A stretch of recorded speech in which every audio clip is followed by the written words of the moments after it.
है जब 3 मित्र, 2 राजहंस और 1 कछुआ साथ में रहते थे। वो तालाब के पास रहते थे। एक साल ऐसी गर्मी पड़ी कि तालाब सूखने लगा। हम पानी के बगैर कैसे जीवित रह सकेंगे? राजहंस और कछुआ बहुत चिंतित थे। तभी दोनों राजहंसों ने सोचा कि जहां पानी होगा वहीं रहना ठीक होगा। तो वो दोनों कछुए के पास गए और उससे कहा, हम बहुत साल साथ में रहे, पर अब अलग होने का समय आ गया है।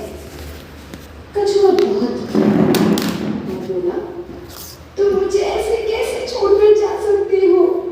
तालाब जल्दी ही सूख जाएगा और मैं मर जाऊंगा। मुझे भी अपने साथ ले चलो। राजहंस कुछ नहीं कह पाए क्योंकि कछुआ उड़ नहीं सकता था और राजहंस उसे अपनी पीठ पर बैठा कर भी नहीं उड़ सकते थे। अचानक कछुए को एक विचार आया। वो एक लंबी छड़ी ले आया और बोला, प्रिय मित्रों, तुम दोनों छड़ी के एक-एक कोने को अपनी चोंच में पकड़ना।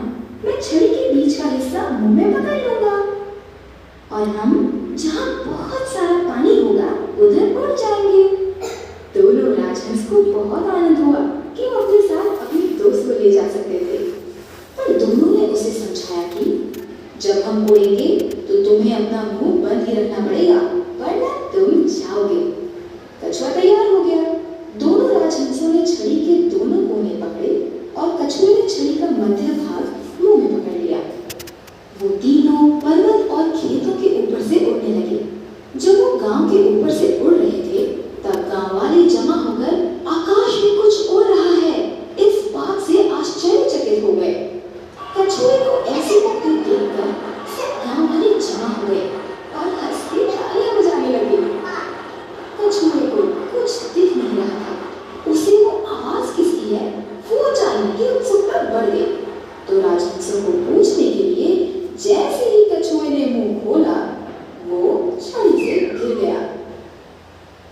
राजहंसों को उस मूर्ख कछुए के जाने का बहुत दुख हुआ।